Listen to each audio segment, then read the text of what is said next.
अस्सलामुअलैकुम। देखें जी, स्टार्ट हमने करना है अपना टेस्ट नंबर 5। टेस्ट नंबर 5 की हमने डिस्कशन करनी है आज, जो कि है combination of capacitors and energy stored in capacitors से रिलेटेड। फर्स्ट एमसीक्यू है, टू कैपेसिटर्स, दो कैपेसिटर्स हैं, 4 माइक्रोफेरेड और 6 माइक्रोफेरेड के। They have been connected in series, और जिस बैटरी के साथ कनेक्ट किए गए हैं उस बैटरी का जो पोटेंशियल डिफरेंस है दैट इज 500 वोल्ट। कहता है चार्ज ऑन ईच कैपेसिटर, तो हर कैपेसिटर पे कितना चार्ज होगा।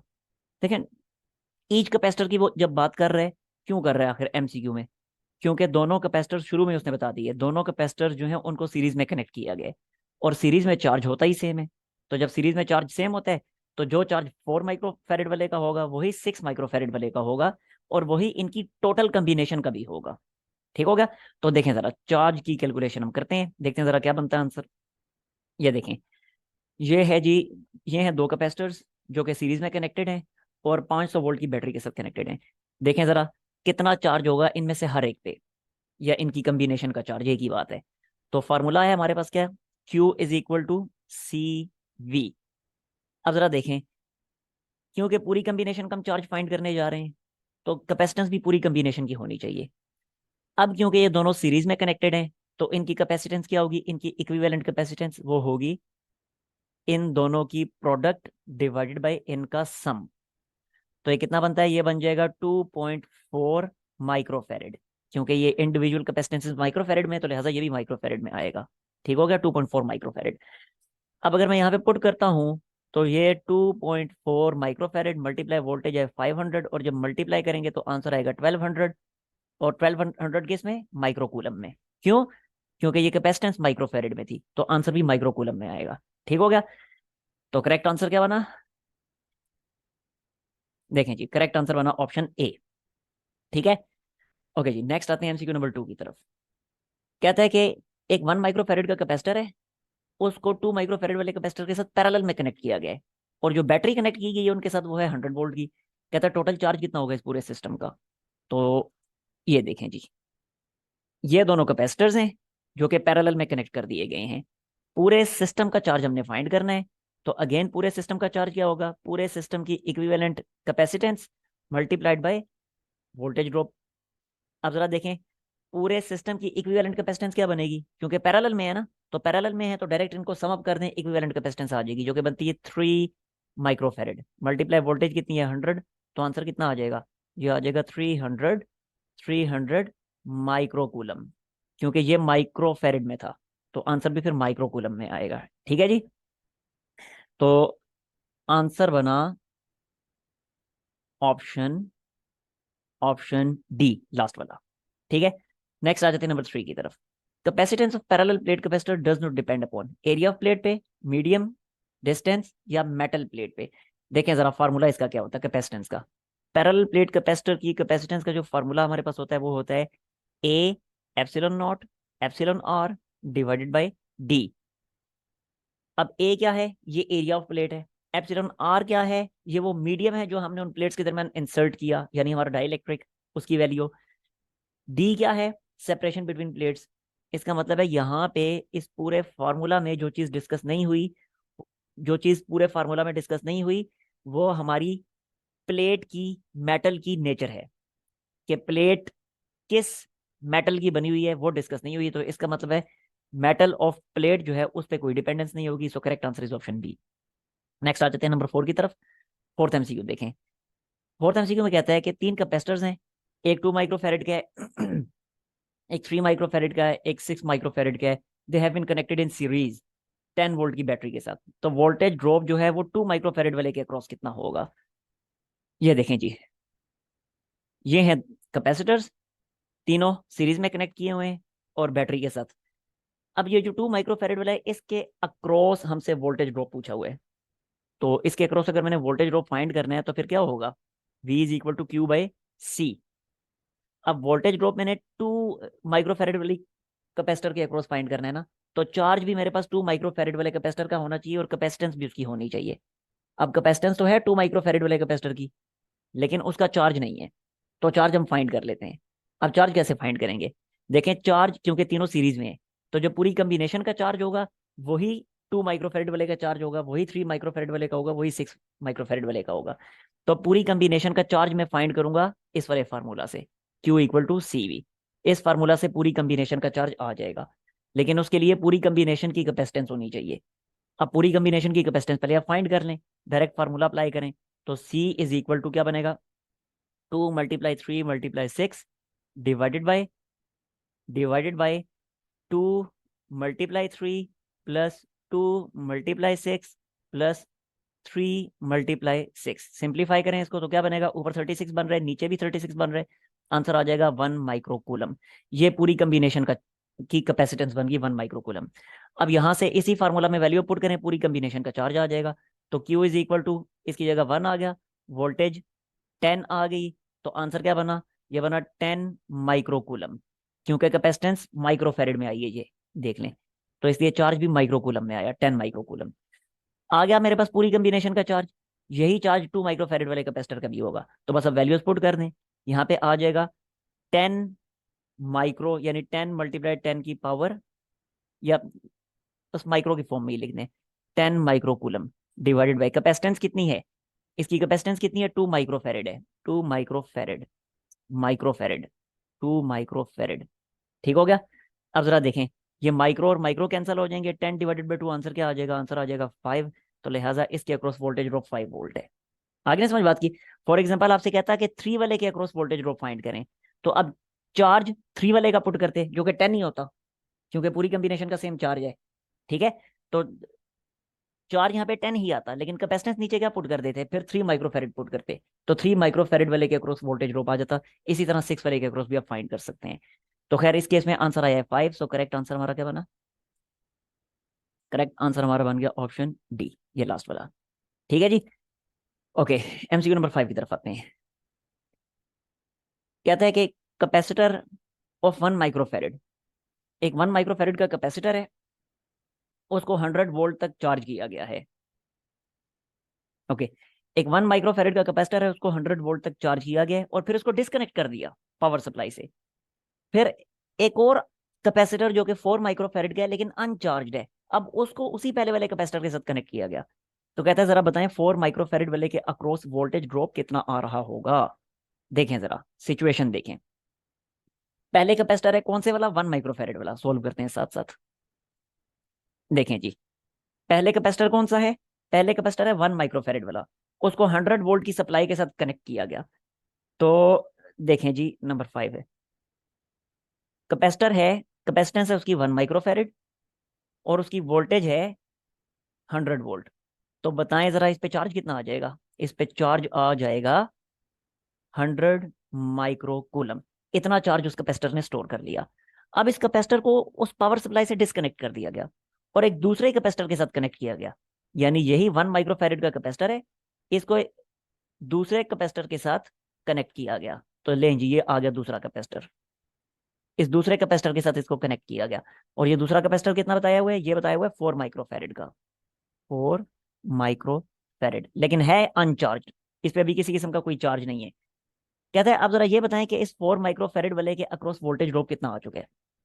तो देखें जरा, इसको जब आपने चार्ज कर लिया, इतना चार्ज इस पे कलेक्ट हो गया, अब होगा क्या, अब यही चार्ज फ्लो करके यहाँ पे आएगा, ऐसा ही है ना। तो इसका मतलब है कि जब आपने इन दोनों को पैरेलल में कनेक्ट कर दिया, तो भी पूरी कम्बिनेशन का चार्ज तो कांस्टेंट है, चार्ज पे तो कोई फर्क नहीं पड़ा, चार्ज तो फिक्स हो गया। ठीक हो गया। अब जब चार्ज फिक्स हो गया, तो अब आप बड़ी आसानी से इस पूरी कम्बिनेशन का वोल्टेज ड्रॉप फाइंड कर सकते हैं।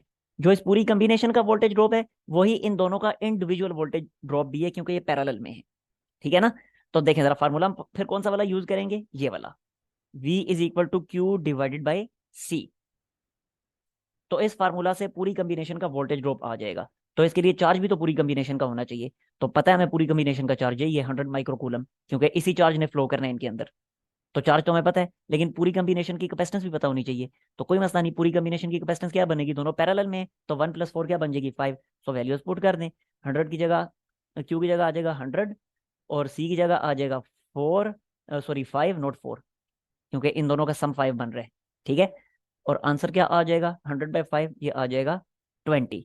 तो इसका मतलब ये हुआ कि 4 माइक्रो कूलम वाले के अक्रॉस वोल्टेज ड्रॉप कितना है 20 वोल्ट का, 1 माइक्रो कूलम वाले के अक्रॉस कितना है वो भी 20 वोल्ट का, पूरी कॉम्बिनेशन के अक्रॉस कितना है वो भी 20 वोल्ट का, because these are connected in parallel.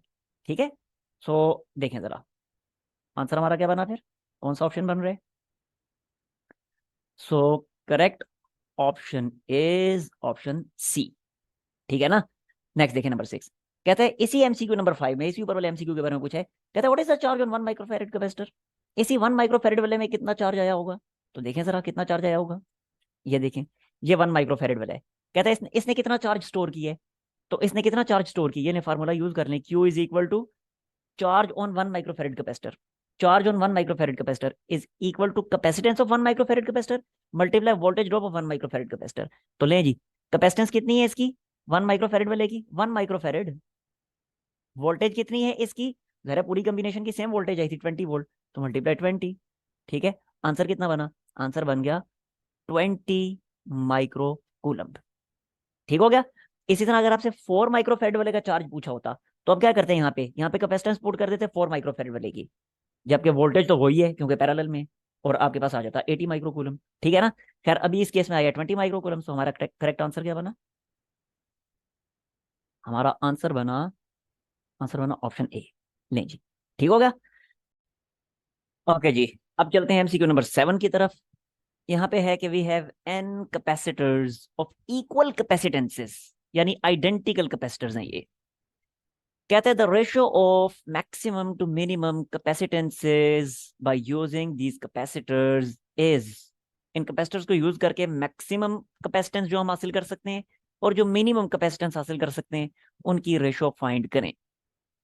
देखें, एक बात याद रखें कि मैक्सिमम कैपेसिटेंस कब मिलेगी, जब उन कैपेसिटर्स को हम पैरेलल में कनेक्ट करेंगे, क्योंकि जब पैरेलल में कनेक्ट किया जाता है तो जो इक्विवेलेंट कैपेसिटेंस होती है वो तमाम इंडिविजुअल कैपेसिटेंसेस का सम होती है। ठीक हो गया। मिनिमम कैपेसिटेंस कब मिलेगी, जब उन कैपेसिटर्स को हम सीरीज में कनेक्ट करेंगे। जब सीरीज में कनेक्ट करेंगे तो जो इक्विवेलेंट कैपेसिटेंस होगी वो तमाम इंडिविजुअल कैपेसिटेंसेस से स्मॉल होगी। आगे समझ बात की। तो इसका मतलब ये हुआ कि पैरेलल कॉम्बिनेशन में कैपेसिटेंस मैक्सिमम, सीरीज कॉम्बिनेशन में कैपेसिटेंस मिनिमम। तो अब अगर हमने रेशो फाइंड करनी है मैक्सिमम टू मिनिमम कैपेसिटेंसेस की, तो इसका मतलब है हमने रेशो फाइंड करनी है पैरेलल टू सीरीज कॉम्बिनेशन की। समझ आ गई ना बात की। तो देखें, पहले पैरेलल कॉम्बिनेशन की कैपेसिटेंस देख लें, फिर सीरीज कॉम्बिनेशन की देख लें। देखें जी, याद रखें कि जब पैरेलल कॉम्बिनेशन में आइडेंटिकल कैपेसिटर्स को कनेक्ट किया जाता है तो इनकी कैपेसिटेंस क्या आती है, NC, where N is total number of capacitors and C is capacitance of any capacitor, क्योंकि सारे आइडेंटिकल हैं, सबकी कैपेसिटेंस सेम है। तो ये तो पैरेलल की कैपेसिटेंस आ गई। अब सीरीज की कैपेसिटेंस क्या आएगी, तो देखें जरा, सीरीज की कैपेसिटेंस का जो फॉर्मूला है वो ये है, that is equal to C divided by N। ठीक है, यानी किसी एक की कैपेसिटेंस को ऊपर लिखें, टोटल नंबर ऑफ कैपेसिटर्स जो हैं वो नीचे लिखें, डिवाइड करें, आपको सीरीज की कैपेसिटेंस मिल जाएगी।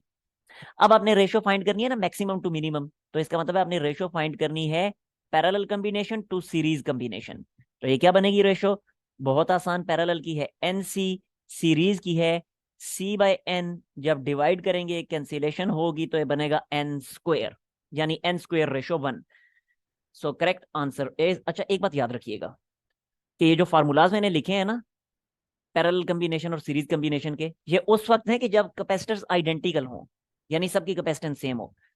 अगर आइडेंटिकल नहीं है, डिफरेंट कैपेसिटेंसेस वाले हैं, तो डायरेक्ट उठा के ये फार्मूला अप्लाई ना कर दीजिएगा, गलत हो जाएगा ये सिर्फ आइडेंटिकल कैपेसिटर्स के लिए है। ठीक हो गया। तो देखें जरा, हमारी जो रेशियो आई that is N square, so correct answer is what, correct answer is option B. ठीक है जी। ओके, नेक्स्ट चलते हैं एमसीक्यू नंबर 8 की तरफ। एमसीक्यू नंबर 8 में कहता है कि दो कैपेसिटर्स हैं, एक 1 माइक्रोफैरेड का है, दूसरा 2 माइक्रोफैरेड का है, and these capacitors are connected in series. कितनी सप्लाई के साथ, 100 वोल्ट की सप्लाई के साथ। कहता है एनर्जी स्टोर्ड कितनी होगी सिस्टम में, वो फाइंड करें। तो देख लें जरा, आते हैं हम, ये देखें जी, ये एक कैपेसिटर है, दूसरा कैपेसिटर है, सीरीज में कनेक्ट उसने करने का कहा है, तो ये हमने सीरीज में कनेक्ट कर दिए, इनको कनेक्ट कर दिया बैटरी के साथ, और ये हमारा सर्किट हो गया कंप्लीट। अब ये है 1 माइक्रोफैरेड का कैपेसिटर, दूसरा वाला जो है वो है 2 माइक्रोफैरेड का कैपेसिटर, और जो बैटरी यहाँ पे हमें बताई गई है वो है 100 वोल्ट की बैटरी। ठीक है जी। अब हमसे उसने कहा हुआ है कि आपने एनर्जी स्टोर्ड फाइंड करनी है। तो एनर्जी स्टोर्ड फाइंड कैसे करेंगे? एनर्जी स्टोर का कौन सा वाला फार्मूला यूज होगा? तीन फार्मूलाज है ना कैपेसिटर की एनर्जी स्टोर के। एक है 1/2 CV², एक है Q²/2C, और एक है 1/2 QV। उन तीनों में से हम कौन से वाला यूज करेंगे? उन तीनों में से हम जो यूज करेंगे वो ये वाला यूज करेंगे, U = 1/2 CV²। क्यों? इसलिए कि बाकी दोनों में चार्ज आता है, बाकी दोनों फार्मूलाज में चार्ज मौजूद है। तो अगर उनमें से कोई यूज करे तो फिर चार्ज भी हमें अलग से फाइंड करना पड़ेगा। वैसे तो यहां भी कैपेसिटेंस हमें अलग से फाइंड करनी पड़ेगी, लेकिन ये काम छोटा है, चार्ज फाइंड करना एक्स्ट्रा काम है। ठीक है। तो खैर अभी यहाँ पे हमें, क्योंकि पूरे कम्बिनेशन की एनर्जी स्टोर्ड हमने फाइंड करनी है, तो कैपेसिटेंस भी पूरे कम्बिनेशन की चाहिए होगी, मींस के इक्विवेलेंट कैपेसिटेंस। अब जरा देखें यहाँ पे, क्योंकि सीरीज कम्बिनेशन है तो इक्विवेलेंट कैपेसिटेंस क्या होगी? ये होगी इन दोनों की प्रोडक्ट डिवाइडेड बाय इन दोनों का सम, यानी यानी कि 2/3 माइक्रो फेरेड। बस अब यहाँ पे पुट कर दें। पुट करेंगे तो क्या बनेगा? 1/2 C की जगह आ जाएगा 2/3, माइक्रो की जगह लिख दें 10⁻⁻⁶ फेरेड, और V²। मीन ये 100 है, 10⁻², है तो 10⁻² का स्क्वायर क्या बनेगा? 10⁻4 बन जाएगा। आगे समझ बात की? अब ये दोनों तो हो गई कैंसल, बाकी क्या बचा? ये दोनों मिलेंगे तो बनेगा 10⁻⁻², नीचे शिफ्ट होंगे तो 10⁻², तो ये बन गया 1/300 joules. So correct answer is, क्या बना? Correct answer is option A, this one. ठीक है जी। ओके, नेक्स्ट आते हैं MCQ नंबर 9 की तरफ। कहता है 5 कैपेसिटर्स हैं और आइडेंटिकल कैपेसिटर्स हैं। They are connected in series and have equivalent capacitances 4 microfarad. ये आइडेंटिकल कैपेसिटर्स, 5 आइडेंटिकल कैपेसिटर्स को कहते हैं अगर सीरीज में कनेक्ट करें तो उनकी जो इक्विवेलेंट कैपेसिटेंस आती है, टोटल कैपेसिटेंस, वो 4 माइक्रोफेरेड है। कहता है if they are connected in parallel. अब अगर इनको पैरेलल में कनेक्ट करें 400 वोल्ट की सप्लाई के अक्रॉस, तो बताएं ये कितनी एनर्जी स्टोर करेगा पूरे का पूरा सिस्टम। तो उसके लिए फिर देखें जरा, अगेन एनर्जी स्टोर्ड का यही वाला फार्मूला हमें यूज करना पड़ेगा, U = 1/2 CV²। ठीक है। उसके लिए वोल्टेज तो उसने हमें बता दी है, ठीक है, कोई मसला नहीं, वोल्टेज उसने बताई हुई है कि 400 वोल्ट की सप्लाई के साथ उसको कनेक्ट की है, लेकिन पूरे सिस्टम की इक्विवेलेंट कैपेसिटेंस क्या है वो हमें नहीं पता। अब आपने ये नहीं कहना नहीं उसने इक्विवेलेंट कैपेसिटेंस बताई है ना 4 माइक्रोफेरेड। जी उसने बताई है 4 माइक्रोफेरेड, लेकिन वो 4 माइक्रोफेरेड उस वक्त की बताइए कि जब उनको सीरीज में कनेक्ट किया जाएगा। यहाँ जो एनर्जी स्टोर उसने पूछी है वो कहता है जब पैरेलल में कनेक्ट किया जाएगा तब कितनी एनर्जी स्टोर्ड है। तो फिर कैपेसिटेंस भी पैरेलल वाली चाहिए होगी। समझ आई ना बात की? तो पहले हम क्या करेंगे कि पैरेलल की इक्विवेलेंट कैपेसिटेंस फाइंड कर लेंगे। उसके लिए देखें करना हमने क्या है। देखें, पहले उसको सीरीज में कनेक्ट किया हुआ है ना, और सीरीज की इक्विवेलेंट कैपेसिटेंस बताइए 4 माइक्रोफेरेड। तो देखें जरा सीरीज की इक्विवेलेंट कैपेसिटेंस क्या होती है। अभी मैंने आपको MCQ नंबर 7 में आई थिंक बताया था ये, कि सीरीज का जो फार्मूला होता है इक्विवेलेंट कैपेसिटेंस का, ये होता है C/N। तो यहाँ पे मैं लिख दूंगा C/N, ये इक्विवेलेंट कैपेसिटेंस है। ठीक है, सीरीज की equivalent capacitance is equal to C/N। अब जरा देखें, इक्विवेलेंट कैपेसिटेंस की वैल्यू सीरीज के लिए उसने बताई हुई है जो कि है 4 microfarad, is equal to C individual capacitances नहीं पता हमें, डिवाइडेड बाय N। N की वैल्यू क्या होगी? 5, क्योंकि उसने कहा टोटल 5 आइडेंटिकल कैपेसिटर्स हैं। तो यहां से इंडिविजुअल कैपेसिटेंस एक एक कैपेसिटर की कितनी बनी? वो बनी 20 माइक्रोफेरेड, यानी कि हर कैपेसिटर 20-20 माइक्रोफेरेड का है। अब अगर इन्हीं पांचों कैपेसिटर्स को उठा के पैरेलल में कनेक्ट करें, तो पैरेलल के लिए इक्विवेलेंट कैपेसिटेंस का फार्मूला क्या होता है? ये अभी तो बताया था ऊपर, पैरेलल के लिए ये फार्मूला होता है NC। तो देखें जरा, अगर इनको पैरेलल में मैं कनेक्ट करता हूं तो अब इक्विवेलेंट कैपेसिटेंस क्या बनेगी? NC, यानी N की जगह 5 और C की जगह 20। तो आंसर कितना आया? 100 माइक्रोफेरेड।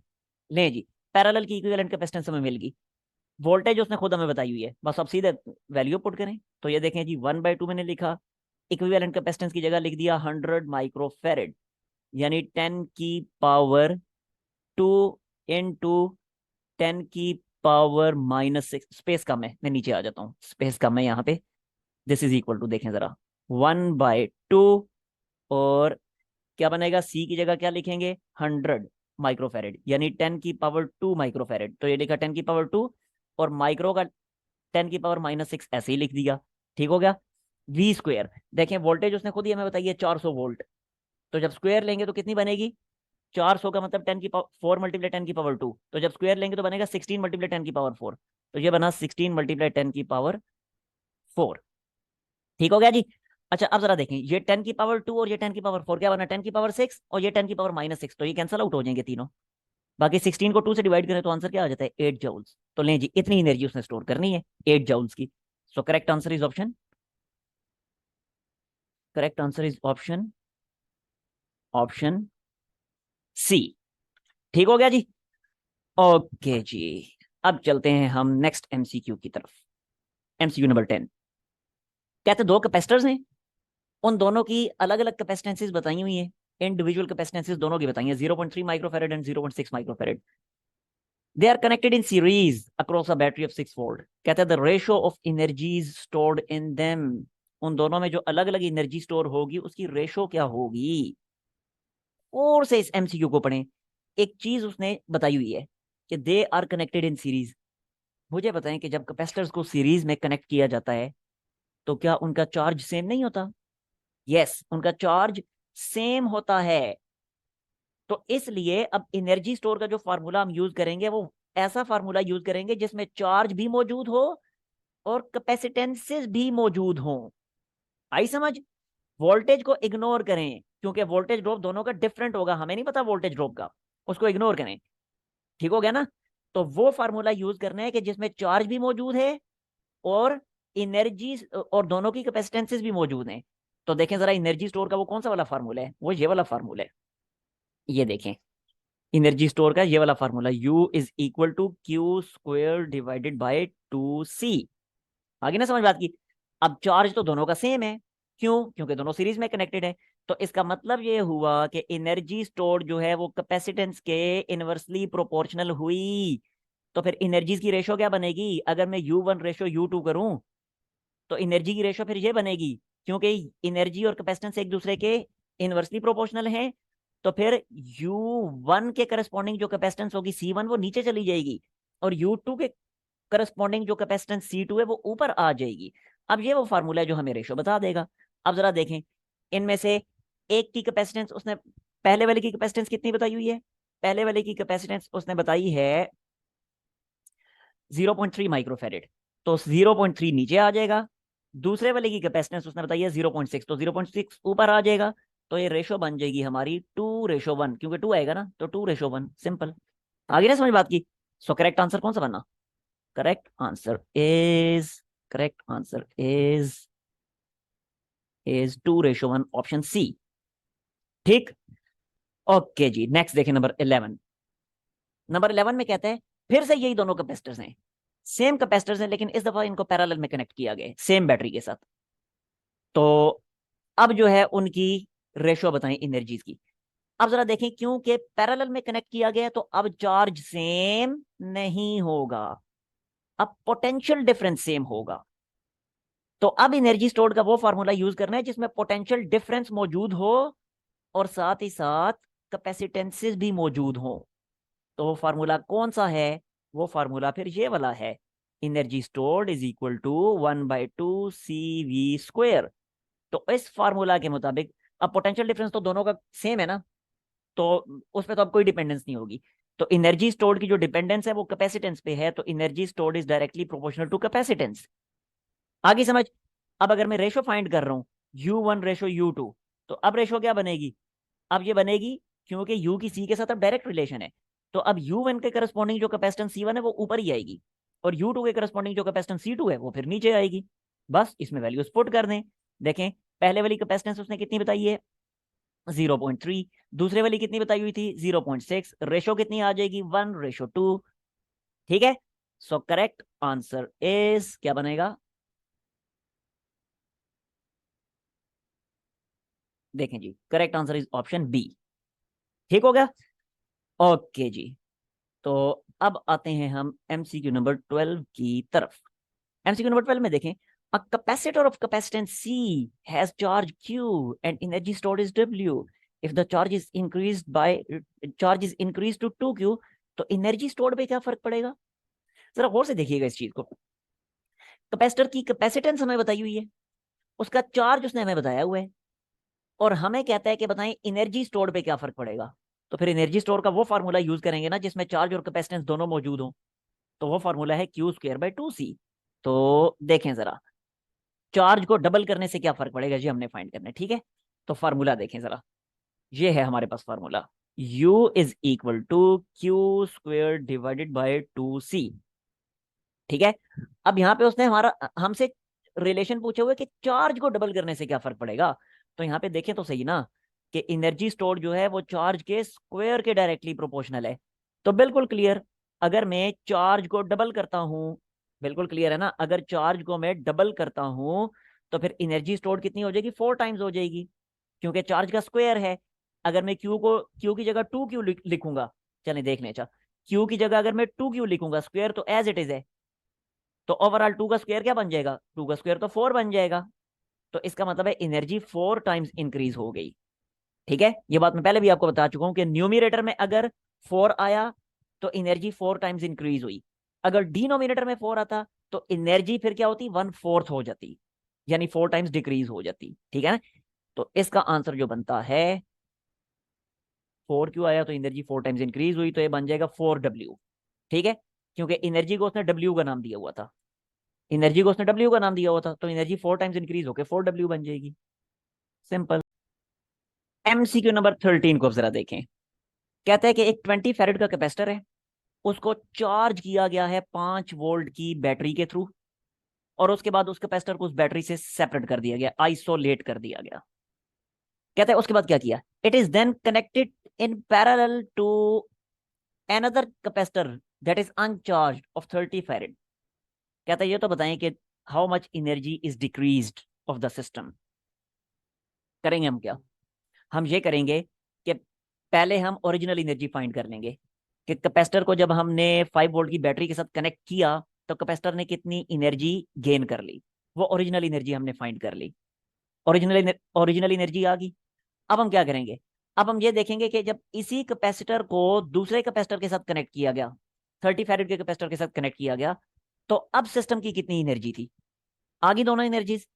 अब ओरिजिनल एनर्जी में से बाद वाली एनर्जी को सब्ट्रैक्ट करेंगे तो पता चल जाएगा एनर्जी में कितना डिक्रीज आया। समझ आ गई ना बात की? लेकिन उसके लिए दोनों एनर्जीज का होना जरूरी है। तो पहले हम पहली वाली एनर्जी फाइंड करेंगे, फिर दूसरी एनर्जी फाइंड करेंगे, और फिर सब्ट्रैक्ट कर देंगे। तो देखें जरा, पहले वाली एनर्जी कैसे फाइंड करेंगे? बहुत आसान। कैपेसिटर को 5 वोल्ट की बैटरी के साथ कनेक्ट किया गया ना, तो वोल्टेज भी है, कैपेसिटेंस भी है, तो एनर्जी का फार्मूला 1/2 CV², उसके जरिए हमें ओरिजिनल एनर्जी मिल जाएगी। तो देखें जरा, इसी को मैं सोल्व कर रहा हूं। देखें, U = 1/2 CV²। ठीक हो गया, 1/2 ऐसे ही लिखा। कितने फेरेड का कैपेसिटर कैपेसिटर था? ये था 20 फेरेड का कैपेसिटर। 20 फेरेड अब डायरेक्टली, ठीक है ना, माइक्रो फेरेड नहीं है, इसलिए 10⁻⁻⁶ ना लिख देना कहीं, फेरेड है ये। अच्छा, कितने वोल्ट की बैटरी के साथ इसे कनेक्ट किया गया था? 5 वोल्ट की बैटरी के साथ। तो square as it is, simplify करें तो ये क्या बनता है? ये बन जाएगा 250 जूल्स। लें जी, ये हमें ओरिजिनल एनर्जी मिल गई, जिसको मैं UI कह देता हूँ। I stand for initial, initial energy ये आ गई।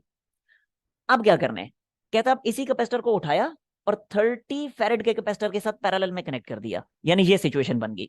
लाइक ये कैपेसिटर है हमारा 20 फेरेड वाला, ये ओरिजिनल कैपेसिटर जो था, इसको ला के कनेक्ट कर दिया एक दूसरे कैपेसिटर के साथ जो कि 30 फेरेड का कैपेसिटर है। तो ये है 30 फेरेड का कैपेसिटर। लेकिन लेकिन कि ये 30 फेरेड का जो कैपेसिटर है ये है अनचार्ज्ड। ठीक है, अनचार्ज कैपेसिटर है। तो अब इस पूरी कॉम्बिनेशन की एनर्जी मैं कैसे फाइंड करूंगा?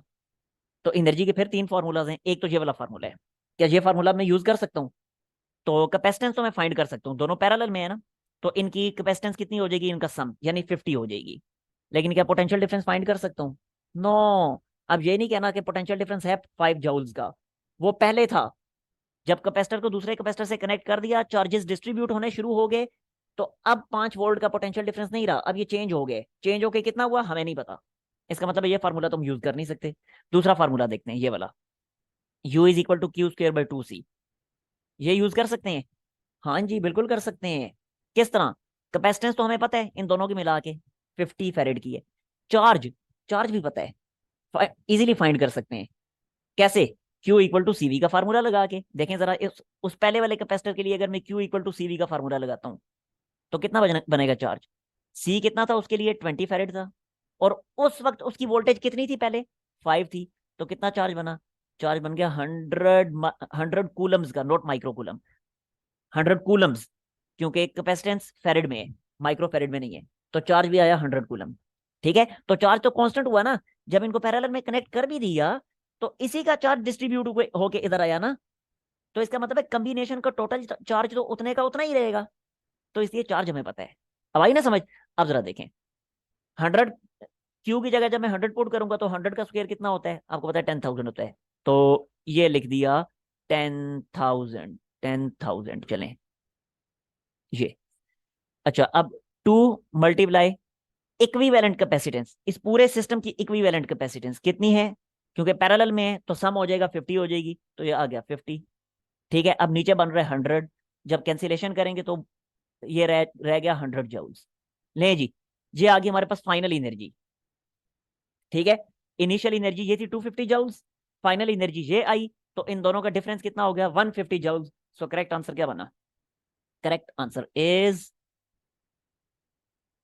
Correct answer is, correct answer is option D. ये आया इनकी एनर्जी का difference.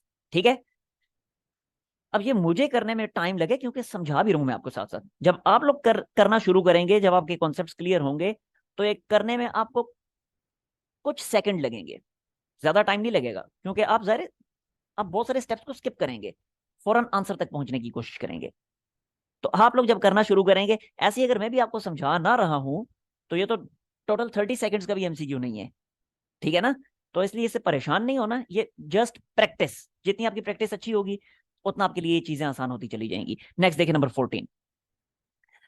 If distance between the plates of capacitor is half, capacitor की प्लेट्स के दरमियान डिस्टेंस हाफ कर दिया गया, तो एनर्जी पे क्या फर्क पड़ेगा? एनर्जी स्टोर्ड पे क्या फर्क पड़ेगा? तो देख लें जरा।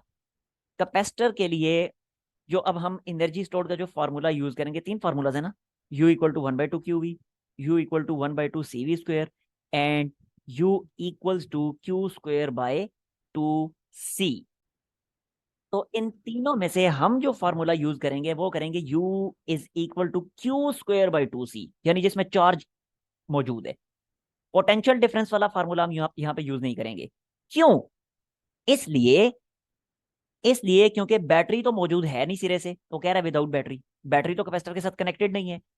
तो जब बैटरी कनेक्टेड नहीं है तो अब कैपेसिटर की प्लेट्स की स्पेसिंग कम करने से पोटेंशियल डिफरेंस में वेरिएशन आनी शुरू हो जाएगी। पोटेंशियल डिफरेंस कांस्टेंट नहीं रहेगा। इसलिए एनर्जी स्टोर्ड का कोई भी ऐसा फार्मूला हम यूज नहीं करेंगे जिसमें पोटेंशियल डिफरेंस मौजूद हो। अलबत्ता जो हम यूज करने लगे हैं U is equal to Q square by 2C, उसमें Q मौजूद है ना, चार्ज। तो चार्ज तो कांस्टेंट रहेगा, क्योंकि आपने एक दफा कैपेसिटर को चार्ज कर दिया बैटरी से, बैटरी उतार भी दी।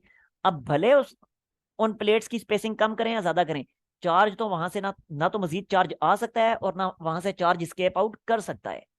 आई समझ? तो चार्ज कांस्टेंट है, दैट्स वाई यूज करेंगे U is equal to Q square divided by 2C।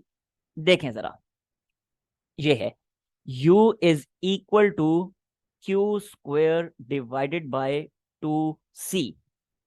अब हमसे तो ये पूछा गया कि स्पेसिंग चेंज करनी है प्लेट्स की, तो एनर्जी पे क्या फर्क पड़ेगा? यहाँ तो इस फार्मूले में अभी तक स्पेसिंग का जिक्र ही नहीं है। तो कोई बात नहीं, हम खुद से ले आएंगे स्पेसिंग। कैसे लेके आएंगे ये देखें जरा। 2 ऐसे ही लिखा। Capacitance of parallel plate capacitor का फार्मूला क्या होता है? ये होता है A epsilon not epsilon R divided by D। अगले स्टेप में D जंप करके ऊपर आएगा, तो बन जाएगा Q square D over 2A epsilon not epsilon R। तो यहां से देखें तो स्पेसिंग के साथ डायरेक्ट रिलेशन बन रही है। स्पेसिंग के साथ एनर्जी की डायरेक्ट रिलेशन बन रही है। इसका मतलब यह हुआ कि अगर मैं स्पेसिंग बढ़ानी शुरू कर दूं तो एनर्जी स्टोर्ड इंक्रीज होगी, स्पेसिंग कम करनी शुरू कर दूं तो एनर्जी स्टोर्ड डिक्रीज होगी। यहाँ पे उसने कहा कि स्पेसिंग को हाफ कर दिया गया है, तो एनर्जी स्टोर्ड भी कैसी हो जाएगी? वो भी हाफ हो जाएगी, क्योंकि डायरेक्ट रिलेशन है ना। ठीक है, तो इसलिए एनर्जी स्टोर्ड भी हो जाएगी हाफ। सो करेक्ट आंसर हमारा क्या बना? Correct answer is correct answer is option ए। ठीक, ओके जी। नेक्स्ट आ जाते हैं नंबर 15 की तरफ। कहते हैं if distance between the plates of the capacitor is halved in the presence of battery. हाँ जी, ऊपर वाले एमसीक्यू में उसने क्या कहा था, in the absence of battery. यहां पे कह रहे इन द प्रेजेंस ऑफ बैटरी। तो एनर्जी, अब एनर्जी स्टोर्ड पे क्या फर्क पड़ेगा? तो मेरा ख्याल है अब मुश्किल नहीं होनी चाहिए आपके लिए। अब आपको पता चल जाना चाहिए कि हम कौन से वाला फार्मूला यूज करेंगे एनर्जी स्टोर्ड का, क्योंकि अब बैटरी मौजूद है ना। अब ये कह रहा है ना बैटरी प्रेजेंट है, तो भाई जब बैटरी प्रेजेंट है तो इस दफा पोटेंशियल डिफरेंस कांस्टेंट रहेगा, लेकिन अब चार्ज कांस्टेंट नहीं रहेगा। ठीक है, क्योंकि जैसे जैसे आप उसको स्पेसिंग को कम करेंगे, कम करें या ज्यादा करें, दोनों सूरतों में कैपेसिटर की कैपेसिटेंस चेंज होगी, because capacitance is a epsilon not by D. तो स्पेसिंग पे कैपेसिटेंस डिपेंड करती है। तो जब आप स्पेसिंग चेंज करेंगे तो कैपेसिटेंस चेंज होगी, और जब कैपेसिटेंस चेंज होगी, capacitance is ability to store charge. तो जब चार्ज स्टोर करने की एबिलिटी चेंज होगी और बैटरी भी मौजूद है, तो बैटरी क्या करेगी? अगर कैपेसिटेंस बढ़ रही है तो बैटरी मजीद चार्ज भेजना शुरू कर देगी, इसलिए अब चार्ज कांस्टेंट रहेगा ही नहीं। लेकिन क्योंकि बैटरी मौजूद है, तो जो बैटरी का पोटेंशियल डिफरेंस है वही पोटेंशियल डिफरेंस कैपेसिटर की प्लेट्स का होगा। आई समझ? तो इस दफा पोटेंशियल डिफरेंस कांस्टेंट है, तो इसलिए एनर्जी स्टोर्ड का जो फार्मूला यूज होगा that will be U is equal to 1/2 CV square. तो देखें वही फार्मूला मैं यूज कर रहा हूं। तो ये देखें, U is equal to 1/2 CV square. Again spacing को डिस्कस किया गया, तो यहां से अगेन C की वैल्यू पुट कर दें, क्या बनेगा? 1/2 A epsilon not epsilon R divided by D और V स्क्वायर, ऐसे ही। और बिल्कुल क्लियर है कि U और D अब इनमें इनवर्स रिलेशन आ चुकी है, इनवर्स रिलेशन आ चुकी है। अब बिल्कुल क्लियर कि अगर D को हम हाफ करते हैं, जरा देखिएगा, अब अगर D को हाफ करेंगे यानी D/2 करेंगे तो 2 तो जम करके ऊपर आ जाएगा। तो अब ये क्या बन जाएगा? अब ये बन जाएगा 2/D। ठीक है, मीन्स के अब 2 न्यूमिरेटर में आ गया, तो जब 2 न्यूमिरेटर में आ गया तो एनर्जी स्टोर डबल होगी। 2 अगर डिनोमिनेटर में आता तो एनर्जी स्टोर्ड हाफ हो जाती। तो इस केस में एनर्जी स्टोर्ड हो गई double. So correct answer is option B. ठीक हो गया जी। तो ये थे हमारे टेस्ट नंबर 5 के एमसीक्यूज। नेक्स्ट टाइम इंशाल्लाह टेस्ट नंबर 6 के एमसीक्यूज डिस्कस करेंगे। तब तक के लिए अल्लाह हाफिज।